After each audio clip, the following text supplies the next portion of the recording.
not being announced, it's very hard for people to give to church or something and to be committed in giving.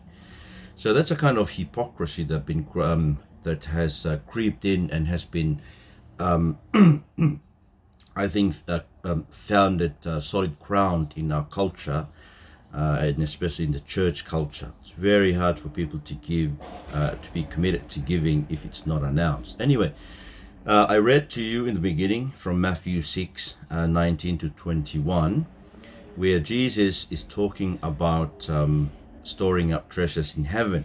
And I think for Jesus, he's given us a lot of treasure and things to live by.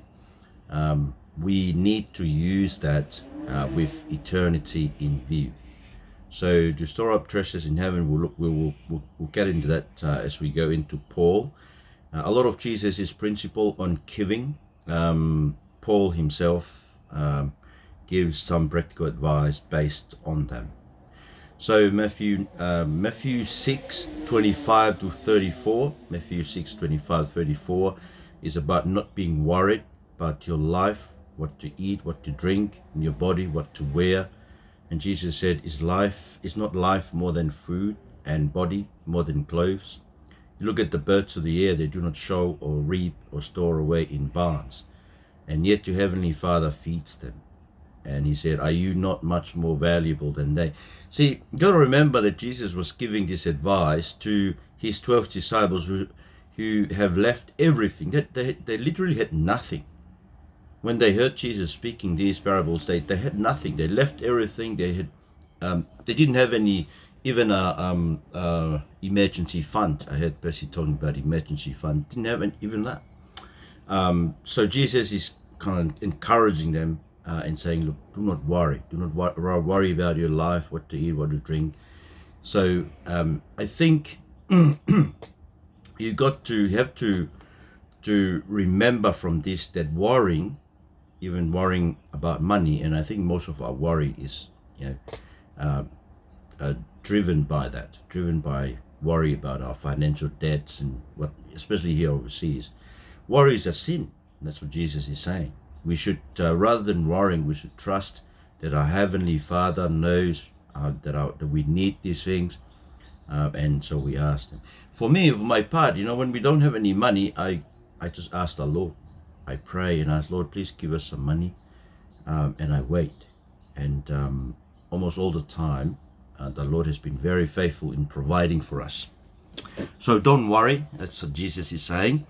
But seek ye first the kingdom of God and His righteousness, and all these things will be given to you as well. So I think this is the antidote against making money your God, idolizing money. If you don't seek the kingdom of God and His righteousness as your priority, you're running the risk of making money your idol or your God, and yet saying that you're a Christian, right? We've got to be careful with us because we're sinful people. We have so many ways of justifying even our ungodliness, and especially with money, and calling it Christian, or baptizing some of the blessings that we have for ourselves, and not thinking about sharing with others. But anyway, so don't worry about things. Pray, especially when the debt is about to be paid and you don't have any money in the bank. Pray. Ask the Lord, who's the ruler of the universe, to provide. Matthew 10:9 to 15. Matthew 10:9 to 15. Jesus, this is the chapter about the apostles, calling the 12 apostles and commissioning them as apostles. And he said to them, part of his instruction to them is that do not get any gold or silver or copper to take with you in your belts, no bag for the journey, or extra shirt or sandals, or a staff, for the worker is worth his keep. So I think is what Jesus is saying, not to come into ministry because of financial reasons. Come into the ministry because you really want to be there to go out and preach the gospel, because you will be provided for. I think you can see this is the greatest temptation that most online ministers here overseas have fallen into, and that is they've given in to money. They do ministry for money rather than doing it for the mission of proclaiming the kingdom of God and trusting that God will always provide for them. So the financial security provided by Uniting Church and other church organizations that are endorsing, very ungodly and unbiblical characters really means a great deal to them. That's why they're not speaking up against those things. But see, this is in the beginning. Jesus, when he commissioned the apostles out, and sometimes when we read these things, there's a great temptation to say, oh, it doesn't apply to us. This is about the apostles. Really? But listen again, we have to examine ourselves, because sometimes, our values have been been too influenced and shaped by this world, that we fail to see that these teachings of Jesus were given to people who literally had nothing. They must trust in the Lord. And if you read the account of the early church in Acts chapters 1 to 4, because I'm working on translating those chapters, and just amazing to me, that's what happened in the early church. They just put this into practice. Everything they had, they sold them and brought them to the apostles, and that was to be used for giving to the poor. So you can see that, in the Old Testament, there was the tithing, and I told you last week it was just a guide, 10%. But in the New Testament, it's all of grace, and there is no, there's no Pharisaic question asking how much can I give, without saying that I'm a bit stingy, right? So when you start thinking about those questions, you have to remember that's the Pharisees' question, who wants to just obey the law according to the standard, but not really gracious in their hearts and generous. So the New Testament tells us that there's totally a set of values. That is, the kingdom of God should be at the center of our lives. The center of our pursuit is the kingdom of God and his righteousness. Matthew 13, 44, 46 is the parable about the treasure. You may remember that the hidden treasure is the kingdom of God, I take it. And when a man found it, he hid it again, and then in his joy, do you see that joy? So you have to, it seems to me that with Jesus, the motive for giving and for being generous is joy. And if you go to Paul, you'd see it's the same, right? In his joy, he went and sold all he had and bought that field. And then he goes on. But you see, it's saying that the kingdom of God is worth everything we own. We may sell it and give it to the poor, or we may use everything that we have under our possession and redirect it as to be used for the purposes of the kingdom of God. Matthew 17:27 is where Jesus is challenged about paying the temple tax. There was a temple tax that was demanded of all Jewish men, and that is they pay that because of the redemption from Egypt, to show that they acknowledge that they've been redeemed by God, and God is their redeemer. But when they challenged Jesus, that this is the story where Jesus told Peter to go and catch a fish, and open the mouth of it and he will find a 4 drachma, a coin, and to pay the taxes for them.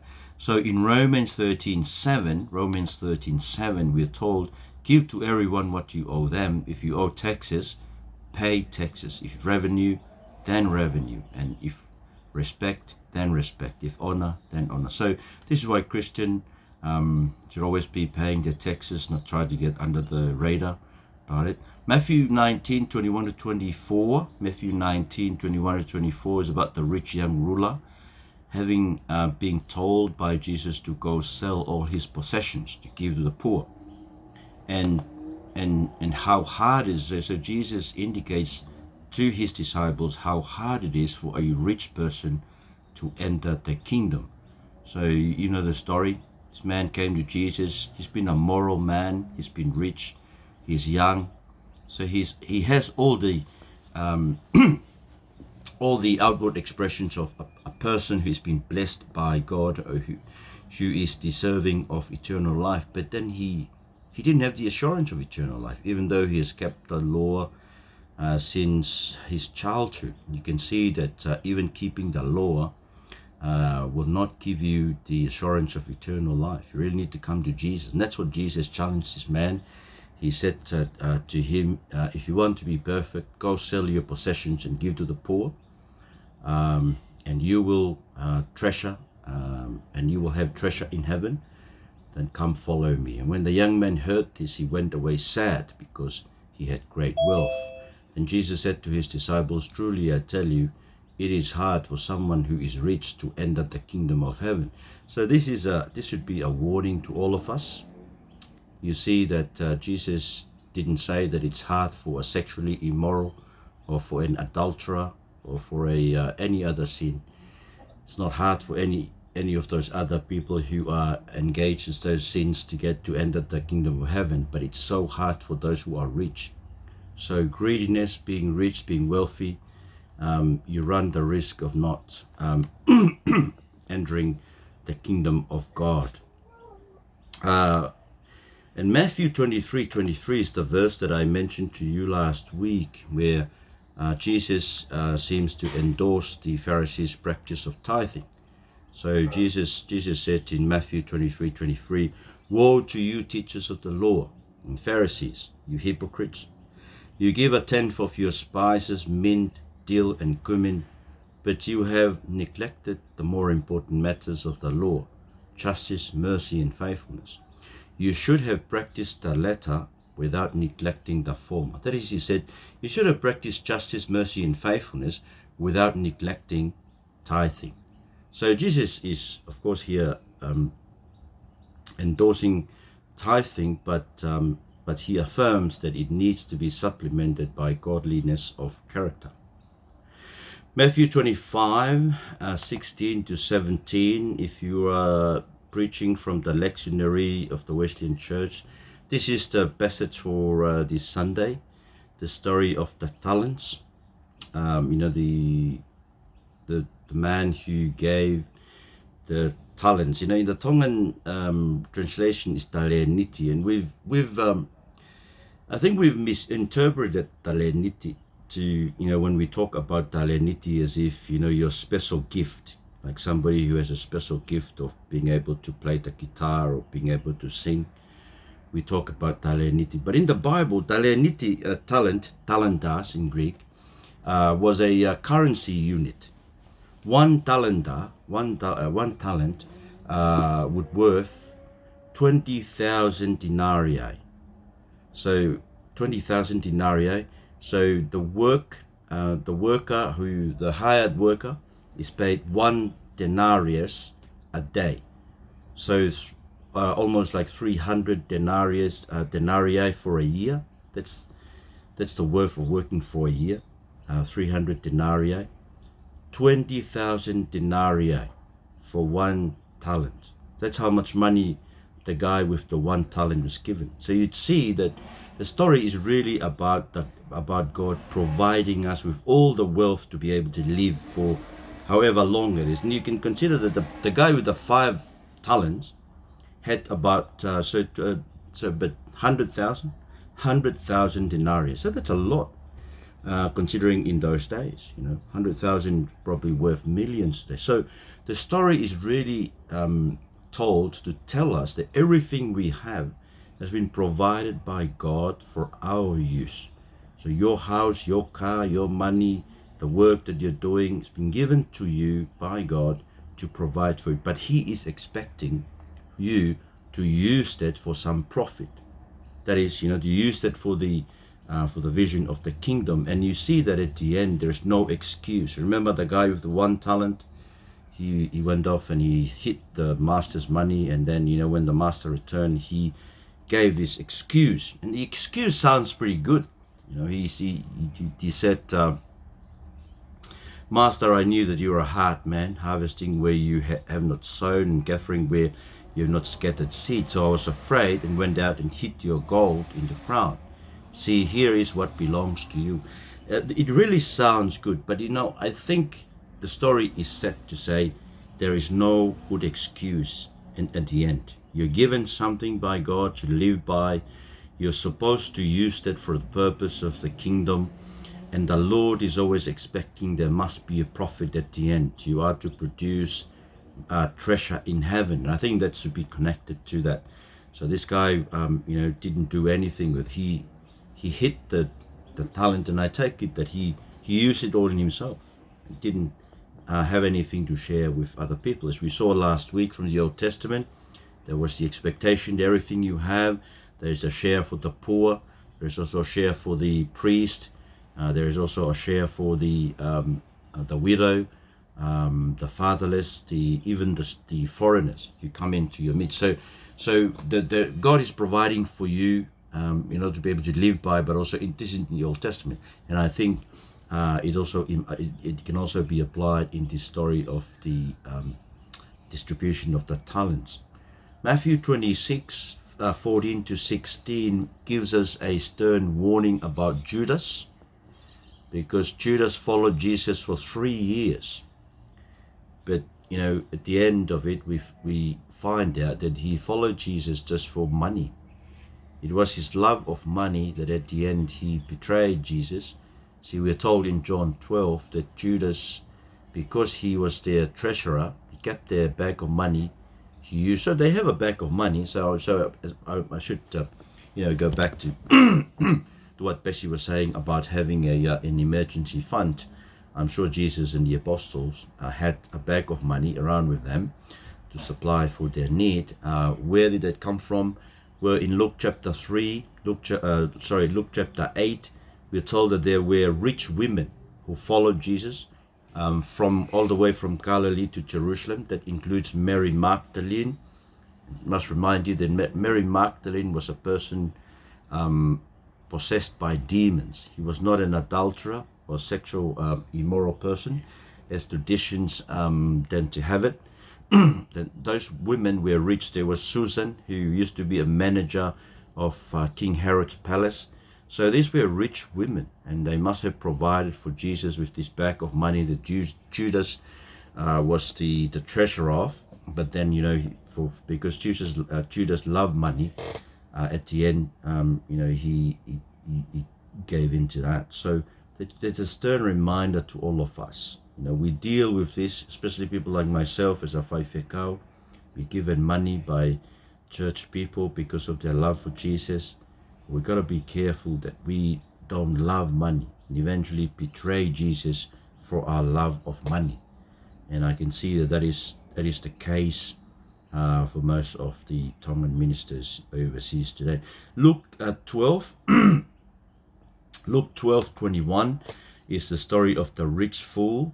The rich fool stored up everything, built more barns because his business was growing in order to build up. And then he said at the end, take life easy, eat and drink and be merry. So this is a person whose life was all consumed by making money and trusting in financial security.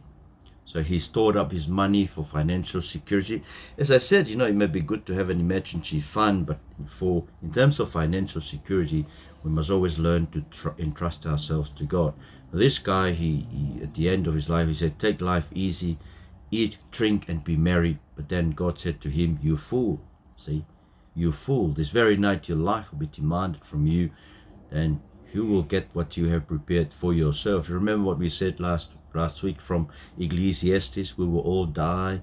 And this is one of the vanities that Ecclesiastes observed in the world. The vanity that you work hard for your money, you store it up for financial security, then you die and your money is given to somebody who didn't work for it, and you don't really know whether they will deal with it responsibly or they will just squander it. So there we are. It's just the same story. You fool, this very night your life will be demanded from you, and who will get what you have prepared for yourself? So we should all be warned by this. Remember, this guy, he didn't think about his neighbors, didn't think about his wife, didn't think about didn't give tithing or anything. He got a lot of money. All he was thinking of is just storing up. because he thought, he was looking forward to his retirement, superannuation, collecting shells somewhere in a beach somewhere in the Pacific or Tahiti or somewhere out there. So, but don't lose your life. Don't be a fool. Money is good for our use, given for us to be used for kingdom purposes, for the purposes of the kingdom of God. Then Luke 16, verses 1 to 9. I'm not sure whether you are familiar with this parable. This is the parable of the dishonest manager.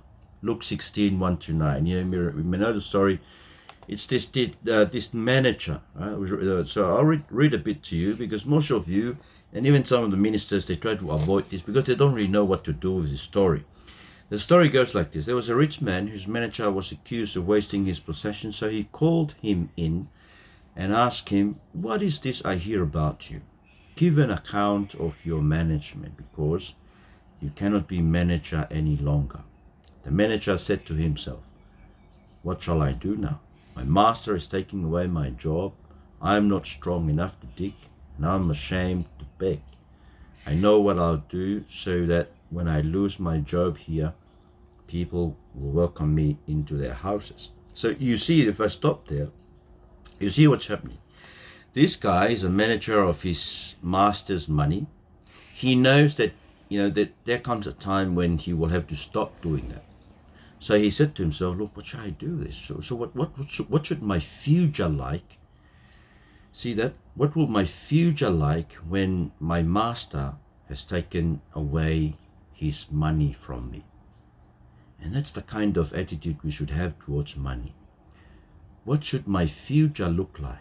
What should eternity look like for me when the money and the treasures and the possessions that God has given to me now is taken away from? Because it will be taken from you and me. See, we saw that last week. Death mocks everything we do. And when that is taken away, so this is a guy who saw the future, who saw that financial decisions has eternal consequences.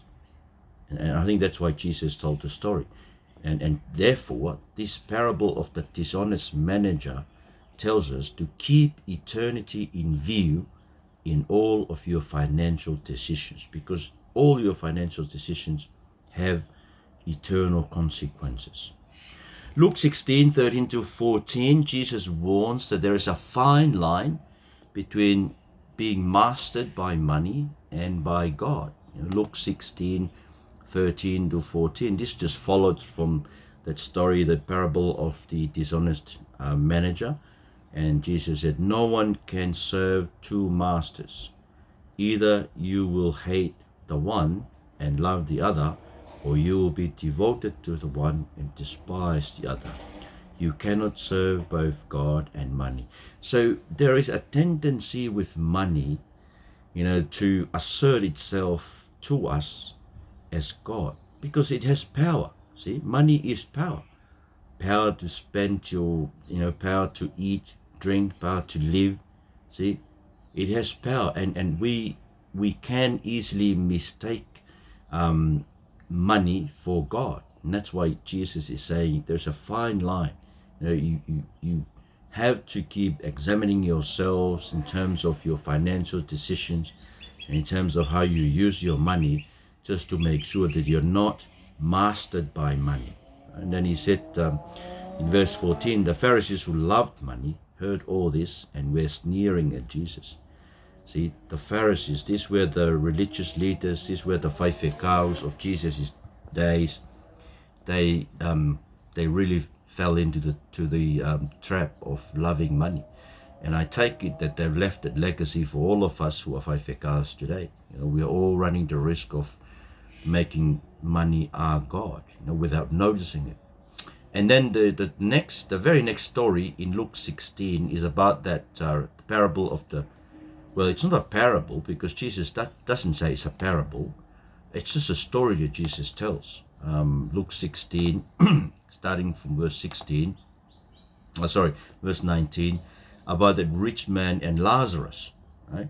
And I think the story followed on from this warning about the Pharisees, being lovers of money, and the story is told in order to warn them that hell is filled with religious people like them who were rich and just use their wealth all on themselves without sharing with the needy people like Lazarus that God puts well within their reach. So, you know the story, Lazarus was put in the beggar was laid in front of his house every morning. And even this beggar can see the rich man's table, being filled with food and everything, and says he was longing to eat what fell from the rich man's table. So he could see the rich man's table, and the rich man could see him too. See, so hell is filled with rich people who just use their money all on themselves, while God has put needy people within their sight, and they didn't do anything. So you may be surrounded by these people in need. You may need to prioritize, but there is a reason why God brings these people with needs to you and to me. We need to think about how we use our money. So moving on from Jesus, the rest of the New Testament, 1 Timothy chapter 6 verses 9 to 10 says this: those who want to get rich fall into temptation and a trap, and into many foolish and harmful desires that plunge people into ruin and destruction. For the love of money is a root of all kinds of evil. Some people eager for money have wandered from the faith and pierced themselves with many griefs. So do you see that?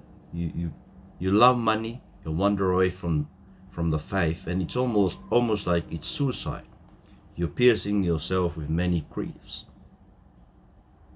because you want to run after wealth and money. And I think maybe Paul had Judas in mind there. You see, Judas had, is probably the example of a person who loves money more than his love for Jesus. And so, but then at the end, it's suicide. Right? Suicide is just like that, running after rich, not loving Jesus. In 1 Timothy 6, 18 to 19, Paul says, command them, that is, those who are rich in worldly terms, command them to do good, to be rich in good deeds, and to be generous and willing to share. So you see that there may have been some rich people in the church in Ephesus, to which Paul is writing 1 Timothy, and he's saying to Timothy, tell those rich people in church to be rich in good deeds, to be generous and willing to share. Willing to share is a very important attitude and lifestyle that we should ask the Lord to give us, because sometimes we may share, we may be generous, but there's no willingness in us to share. We may do it stingily with a heart that is hesitant. We may do it out of shame because people are looking at us. We may do it for all kinds of other reasons, but see, it should be your generosity should come from your heart, the willingness to share. And then in verse 19 of 1 Timothy 6 is that in this way they will lay up treasure for themselves as a firm foundation for the coming age, so that they may take hold of the life that is truly life. So if you were wondering what Jesus meant by storing up treasures for you in heaven, 1 Timothy 6, 18 to 19 gives you, in practical terms, what it means. Right? What it means to be, if you're a rich person, to be rich in good deeds and be generous and willing to share. And that is how you lay up treasure for yourselves in heaven, so that you can have the certainty of eternal life. So it's about sharing, it's about willingness to share, about giving, about being rich in good deeds, which of course includes generosity. And then of course, for the Christian, contentment is the name of the game. Contentment is the name of our Christian life. 1 Timothy 6 and 7. But godliness with contentment is great gain, for we brought nothing into the world, and we can take nothing out of it. Remember what that's exactly what Ecclesiastes says last week, and even Job in the wisdom writings of the Old Testament. We brought nothing into the world, we can take nothing. There's no pocket in the shroud. You see the feta'u, the feta'u of those deceased people. There's no pocket in there. You don't put anything in there, right? You should check, maybe they have a pocket in there, but I'm sure there's nothing in there. See, but if we have food and clothing, we will be content with that. See, food and clothing, we will be content. So contentment versus with food and clothing and being ready to be generous. Then 2 Corinthians 8:13 to 15 gives us the law of equality in giving. The law of equality in Tongan koe lao e whakawhiunga. Lao e whakawhiunga. The law of equality in giving. And so here's what Paul says in 2 Corinthians 8. 2 Corinthians 8 and 9, both passages talk about giving. And together with 1 Corinthians 16. So the church in Corinth had a lot of, an abundance of advice about being generous and about giving. And I take it that because they lived in Corinth, which was a very wealthy city in New Testament times, Corinth was like, probably like Sydney. It was the meeting point between the East and the West. It had the harbour, it had the wharf and everything coming in, import, export. So people there were very, very wealthy in order to be able to live in Corinth. But so 2 Corinthians 8:13, 14 to the Christians, Paul says, our desire is not that others might be relieved while you are hard pressed, but that there might be equality. At the present time, your plenty will supply what they need, so that in turn their plenty will supply what you need. The goal is equality as it is written, and this is a quotation from the wilderness, when they were eating manna in the wilderness. This is a quotation from it.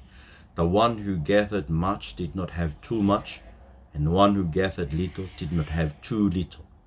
So it's a law of equality, lao o e whakawhiunga. So when we give, we don't give in order to disadvantage our kids at home. I've heard so many stories of, the Wesleyan Osasi Saudata here in Sydney about their parents giving all the money away, and then the kids didn't have, didn't have any shoes, couldn't buy books and pencils, and even a school bag. That's pretty bad. That shouldn't be. That's an unbiblical way of giving. While the ministers and perhaps the parents were being proud of themselves, saying they give all to God, well, they neglected their responsibilities to their own children. The law of equality says, well, you give enough in order to supply the other person's need, and while you leave something to pay your debts, pay the rent, and those things. So the law of equality is something good to keep in mind, especially as Tongans, because there's always this challenge when, especially if your church has a building project, a construction project, if they want to build a church house, well, you're running into all kinds of trouble, because they will come at you and say, look, give everything to the house of God. You shouldn't, because firstly, it's not the house of God you're giving into. It's just a house, it's just a rain shelter. The house of God is the people. See, got to remember that. And besides, you're supposed to support your family as your priority, and then to give. But you should give, but not to do that stupidly, as the case may be. 2 Corinthians 9:6 to 11 gives us some practical advice. And friends, the language of sowing and reaping in the Bible, it's always to do with giving. It's in Galatians 6, it's here in 2 Corinthians 9. It's about giving, sowing and reaping. So 2 Corinthians 9:6 to 11, I read it to you. Remember this: whoever sows sparingly will also reap sparingly, and whoever sows generously will also reap generously. Each of you should give what you have decided in your heart to give, not reluctantly or under compulsion, for God loves a cheerful giver. And God is able to bless you abundantly, so that in all things, at all times, having all that you need, you will abound in every good work. As it is written, they have freely scattered their gift to the poor, their righteousness endures forever. Now he who supplies seed to the sower and bread for food will also supply and increase your store of seed and will enlarge the harvest of your righteousness. Do you see that? God promises to supply seed for you, because he supplies seed for the sower, bread for food. He will also increase your store of seed. That is what you need to give. See, he will enlarge it. But you see, for us Tongan, there's this concept of mafana, isn't it? You got to make people mafana, or what is it? Or consumed by passion or something like this, in order to be able to give. So that's why they do a koniseti, something like this. They play a song so that people can feel that they really want to give, right? They give beyond their means. But you see, as Christian, you should just decide in your heart what to give, not reluctantly, not under compulsion, which it seems to me that in most of the church giving in the Wesleyan church, it's really compulsion, because you are told how much you should give. You know that the idea of saying, look, we should all contribute $500 or something like this to this, I think that's unbiblical. I always speak out against it in our church. We shouldn't force people. We shouldn't compel people to give by setting the amount they should give. I think that's done by people who are quite stingy. Because they know what they can afford, which is less than what they should be giving if they were to give a tenth, right? So do not give under compulsion, but give cheerfully, because God loves a cheerful giver, and God is able to bless you abundantly, so that in all things, at all times, having all that you need, you will abound in every good work. So the blessing of giving is not that you have a lot of things to spend yourself. The blessing of giving is that you have a lot more things to give. See, we don't usually think like this in the Tongan church. We give because we say, oh, we're looking for some blessings for my children or something. Well, that's a self-centered idea. That's unbiblical. In the Bible, you give out, you sow out a lot, and the Lord will keep providing you with seed so that you keep sowing. Do you see that? So the blessing of giving is that you'll keep giving, right? And if you keep on giving, you know that the Lord is blessing you from your, for your giving. Acts 20:25. Acts 20:25. This is a word. Acts 20:20 or 35, I think. So it must have moved when I wasn't looking. Acts 20:35. It said, in everything. This is Paul speaking to the Ephesians 5 elders. This is the last time they met, and this is Paul's last word to them, and he said, in everything I did, I showed you that by this kind of hard work we must help the weak, remembering the words of the Lord Jesus himself said, it is more blessed to give than to receive. We don't find this word of Jesus in the Gospels, but it's here. Paul must have heard it from the apostles.